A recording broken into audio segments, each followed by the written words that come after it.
السلام علیکم ورحمۃ اللہ وبرکاتہ۔ الحمد للہ وحدہ والصلاة والسلام علی من لا نبی بعدہ، اما بعد فاعوذ باللہ من الشیطان الرجیم، بسم اللہ الرحمن الرحیم۔ شہر رمضان الذی انزل فیہ القرآن، قال النبی صلی اللہ علیہ وسلم: من صام رمضان ایمانا واحتسابا غفر له ما تقدم من ذنبه او كما قال علیہ الصلاۃ والسلام۔ میرے محترم سامعین، آج کی اس مختصر نشست میں رمضان کے حوالے سے کہ رمضان کیسے گزاریں گفتگو کرنے کا ارادہ ہے۔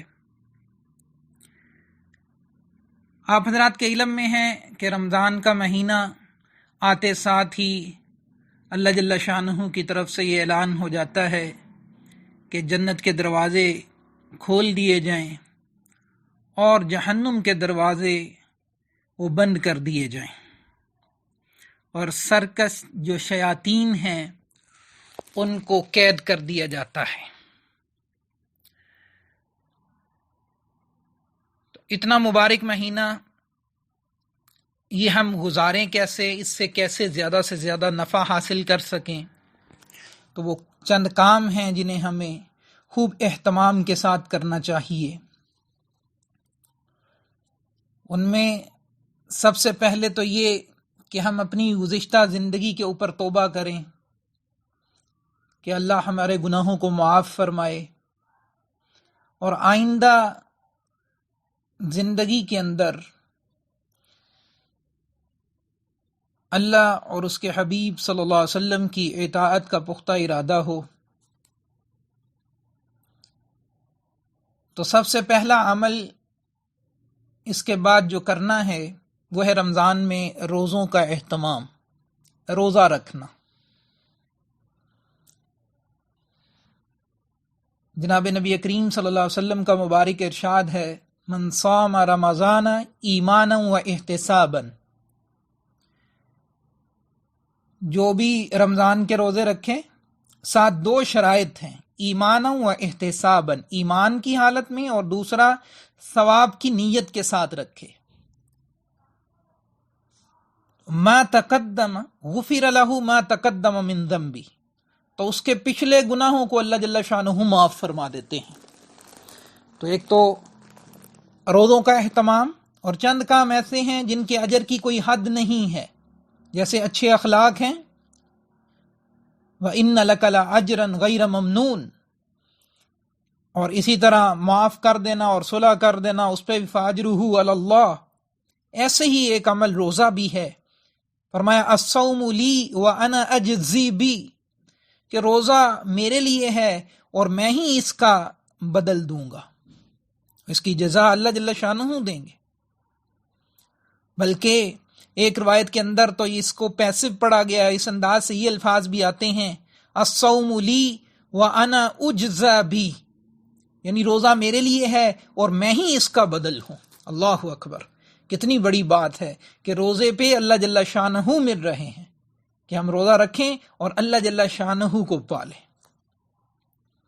تو سب سے پہلا عمل کہ ہم روزہ اہتمام کے ساتھ، کہ اس سے اللہ ملتے ہیں، اس کا اجر اللہ جل شانہ خود عطا فرماتے ہیں۔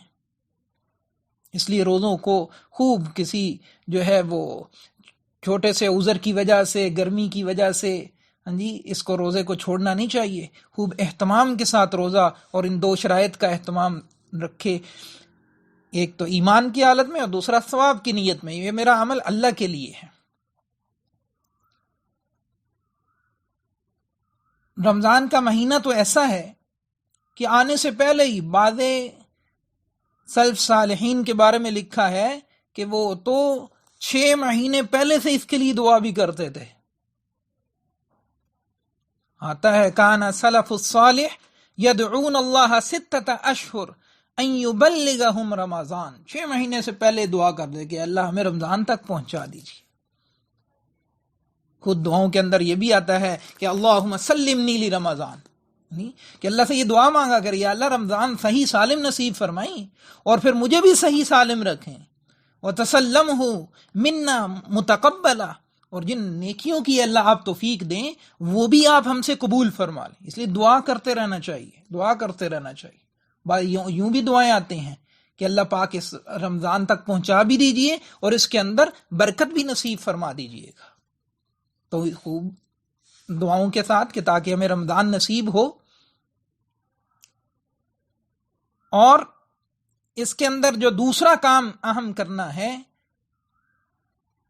وہ تلاوت قرآن پاک ہے، تلاوت قرآن پاک کا اہتمام۔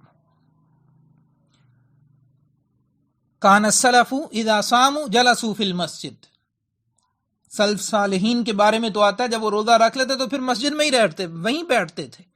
وَأَقْبَلُوا عَلَى تِلَاوَةِ الْقُرْآنِ، اور وہاں تلاوت قرآن میں مشغول رہتے تھے، بلکہ وہ کہا کرتے تھے نحفظ صومنا ولا نغتاب احدا، ہم اسی طرح تو اپنے روزوں کی حفاظت کرتے ہیں، ہم کسی کے بارے میں کسی کی غیبت نہیں کرتے۔ تو سب سے زیادہ بعد بزرگان کے بارے میں، تو بزرگان دین کے بارے میں آتا ہے کہ وہ تو تلاوت کے اندر ہی سارا مہینہ اپنے آپ کو مصروف رکھتے تھے۔ امام بخاری رحمۃ اللہ علیہ کے استاد ہیں امام زہری رحمۃ اللہ علیہ، ان کے بارے میں آتا ہے کہ اذا دخل رمضان قال فانما هو تلاوت القرآن، رمضان آتا تو وہ تو فرمایا کرتے تھے یہ تو رمضان کا مہینہ ہے، واطعام الطعام، اور کھانا کھلانے کا مہینہ ہے۔ امام مالک رحمۃ اللہ علیہ کے بارے میں بھی آتا ہے، بلکہ ان کے بارے میں تو الفاظ آتے ہیں یفر من قراءۃ الحدیث ومجالسۃ اہل العلم، یعنی حدیث کے پڑھنے پہ اور جو اہل علم کی مجلس ہے اس سے بھی آپ جو ہے وہ اعتراض فرمایا کرتے تھے۔ وَأَقْبَلَ عَلَى تِلَاوَةِ الْقُرْآنِ مِنَ الْمُصْحَفِ، اور وہ قرآن پاک پڑھا کرتے تھے۔ اس لیے خوب جو ہے وہ تلاوت کا اہتمام کرنا چاہیے۔ اور ایک روایت سے ہمیں رہنمائی ملتی ہے کہ ایک صحابی رضی اللہ تعالیٰ عنہ نے پوچھا تھا کہ قرآن کتنے دن میں ختم کروں، تو آپ نے فرمایا اقرا وفی 40، کہ 40 دن کے اندر پڑھا کرو، یہ پہلی رہنمائی ہے۔ تو ہم کوشش کریں پورا سال، یہ صرف رمضان میں نہیں، سارا سال کم سے کم تو اتنی کوشش ہو کہ 40 دن کے اندر ہم ایک مرتبہ قرآن ضرور ختم کریں۔ تو صحابی آگے سے کہنے لگے یا رسول اللہ صلی اللہ علیہ وسلم میرے پاس تو اور طاقت ہے، تو فرمایا اقرا وفی 30، تو 30 دن میں پڑھ لیا کرو۔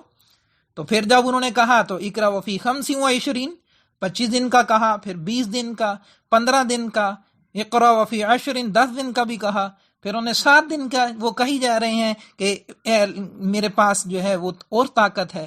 تو آپ نے پھر فرمایا اقرا وفی 3، یعنی کہ 3 دن کے اندر اچھا قرآن ختم کر لیا کرو۔ اور پھر یہ بھی فرمایا کہ جو 3 دن سے کم پڑھتا ہے لا یفقہ، تو وہ تو سمجھتا ہی نہیں ہے پھر۔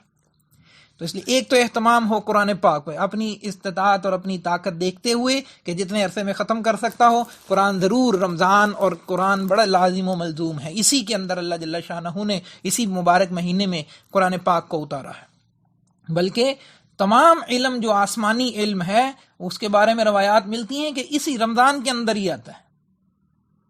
تمام علم، ابراہیم علیہ السلام پہ جو صحیفے نازل ہوئے وہ بھی یکم رمضان کو، موسیٰ علیہ السلام پر تورات 2 رمضان کو، داؤد علیہ السلام پر زبور جو ہے اس کے بارے میں 6 رمضان کی روایت آتی، عیسیٰ علیہ السلام پر انجیل 12 یا 18 رمضان کے بارے میں آتا ہے، اور قرآن پاک بھی جو ہے وہ رمضان کے اندر اللہ جل شانہ نے نازل فرمایا۔ سارا آسمانی علم اس مبارک مہینے کے اندر آیا ہے۔ تو اس لیے اس مہینے میں جو دوسرا اہم کام کرنا ہے وہ ہے کہ ہم تلاوت قرآن کی کثرت ہو، خوب کثرت ہو۔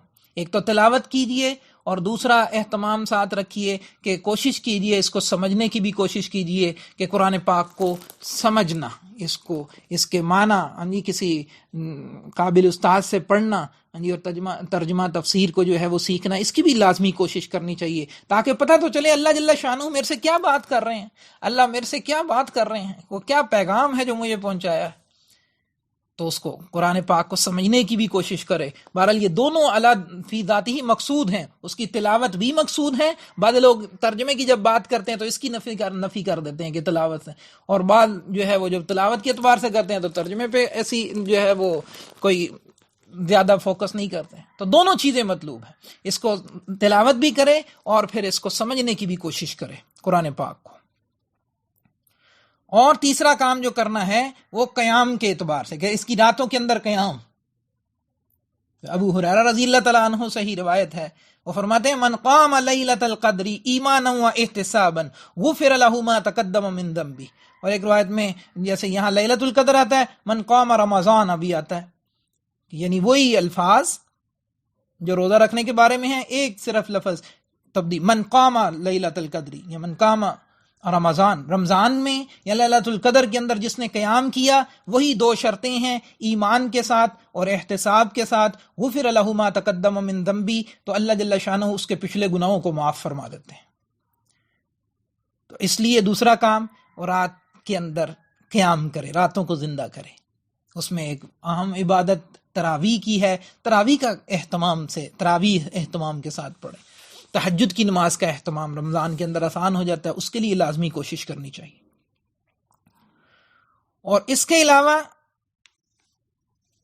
جو کام ہے جو رمضان کے اندر کرنا ہے، وہ جیسے حلال سے پرہیز کرتا ہے رمضان کے اندر، کھانا پینا حلال ہے لیکن اس کو ترک کر رہا ہے، ایسے ہی حرام سے بھی پرہیز کرے. اور یہاں اہل علم نے جو سب سے اہم بات لکھی ہے، خاص طور پہ ذکر کیا ہے حرام کا، اس میں غیبت کے اعتبار سے ہے کہ غیبت، کہ اس سے بچنے کی کوشش کر. روزہ رکھا ہے اور غیبت کے اندر مبتلا ہے تو یہ بڑی خطرے والی بات ہے. اللہ کے نبی کا یہ مبارک ارشاد موجود ہے، الصیام جنہ، روزہ ڈھال ہے، ما لم یخرقها، کب تک ڈھال ہے؟ جب تک کہ اس کو پھاڑ نہ دے. تو اس کی محدثین نے اس کے تشریح کے اندر یعنی پھاڑنے سے کیا مراد ہے؟ یہ جب غیبت کرتا ہے تو روزہ پھٹ جاتا ہے. تو اس کے لیے روزہ رکھنا، پھر اس کی حفاظت بھی کرنا، اس لیے ابو ہریرہ رضی اللہ تعالیٰ عنہ راوی ہیں، اور کہ نبی اکرم صلی اللہ علیہ وسلم نے فرمایا، من لم یدع قول الزور والجہل والعمل به، جو کوئی بھی نہیں چھوڑتا یعنی جھوٹی بات اور جہالت کا کام، اس پر عمل کرنا، فلیس للہ حاجۃ فی ان یدع طعامہ وشرابہ، تو اللہ جل شانہ کہ اس کو اس کے بھوکے اور پیاسا رہنے کی کوئی ضرورت نہیں ہے اس کی. تو اس لیے جب روزہ رکھا ہے تو پھر ساتھ میں جھوٹ کو چھوڑے. زبان کے جو گناہ ہیں، یہ غیبت، جھوٹ اور چغلی اور بہتان، ان ساری باتوں سے بچنے کی کوشش کرے. غیبت جو دوسرے کے اندر بات موجود ہے، یہی تو غیبت ہے. اگر نہیں موجود تو کر رہا، پھر تو بہتان ہو گیا. تو غیبت سے اپنی زبانوں کو جو ہے وہ حفاظت کرے. اب اس لیے ابو عالیہ رحمۃ اللہ علیہ فرماتے ہیں کہ الصائم فی عبادت، جو روزے دار ہے وہ تو عبادت میں ہے، وَإِن كَانَ رَاقِدًا عَلَى فراش، چاہے وہ بستر پہ سویا ہی کیوں نہ ہو تب بھی وہ عبادت کے اندر ہے. لیکن ایک شرط ساتھ لگاتے ہیں، مَا لَمْ يَغْتَبْ، جب تک کہ وہ غیبت نہ کرے. اسے عبادت کا ثواب ملے گا جب کہ وہ غیبت نہیں کرے گا. اور اللہ کے نبی نے یہ بھی ارشاد آپ کے ملتے ہیں، رب صائم لیس له من صیامه الا الجوع ورب قائم لیس له من قیامه الا السحر. یعنی کتنے ہی روزے دار ایسے ہیں، روزہ رکھا ہے لیکن انہیں بھوک کے علاوہ کچھ نہیں ملا. اور کتنے ہی رات کو قیام کرنے والے ایسے ہیں کہ انہوں نے رات کو قیام تو کیا لیکن شب بیداری اس کے علاوہ انہیں کچھ بھی نہیں ملا. تو اس لیے میرے محترم سامعین، نہ صرف یہ کہ ہم روزہ رکھیں، بلکہ ہم جیسے حلال سے پرہیز کر رہے ہیں ایسے ہی ہم حرام سے بھی بچنے کی کوشش کریں. حرام سے بچنے کی انسان کوشش کرے. اور کام جو اس مہینے کے اندر کرنا چاہیے وہ آتا ہے اطعام الطعام، یعنی کھانا کھلانا، افطاری کا اہتمام کرنا. ایک روایت کے الفاظ آتے ہیں، من فطر صائما فلہ اجر مثل صائم، جو روزے دار کو روزہ افطار کرواتا ہے تو اس کے لیے بھی بالکل جیسے روزے دار کے لیے اجر ہے، ایسے ہی افطار کروانے والے کے لیے بھی اجر ہے. تو اس لیے اس کام کا بھی اہتمام رکھے کہ افطاری کا جو ہے نا وہ اہتمام کرنا چاہیے، دوسروں کو کھانا کھلانا اس کا اہتمام کرنا چاہیے.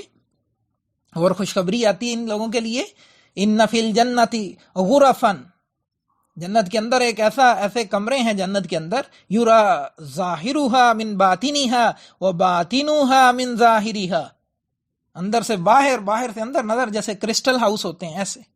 وہ یہ کس کے لیے ہیں؟ فرمایا لمن الان الکلام، جس کی زبان کے اندر نرمی ہو، واطعام الطعام، اور وہ کھانا کھلاتا ہو، واتبع الصیام، اور وہ پے در پے روزے رکھتا ہو، وافش السلام، اور لوگوں کو سلام لوگوں میں عام کرتا ہو، وصلی باللیل والناس نیام، اور تب رات کو جب لوگ سو رہے ہوں اور یہ نماز پڑھ رہا ہو. ایسی خوبیوں والوں کے لیے اللہ نے یہ کرسٹل ہاؤس جنت کے اندر تیار کیے ہوئے ہیں.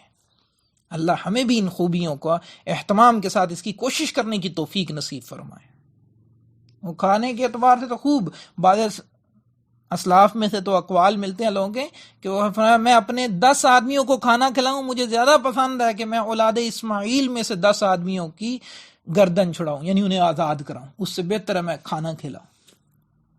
اس لیے اس کا بھی اہتمام جو ہے وہ کرنا چاہیے.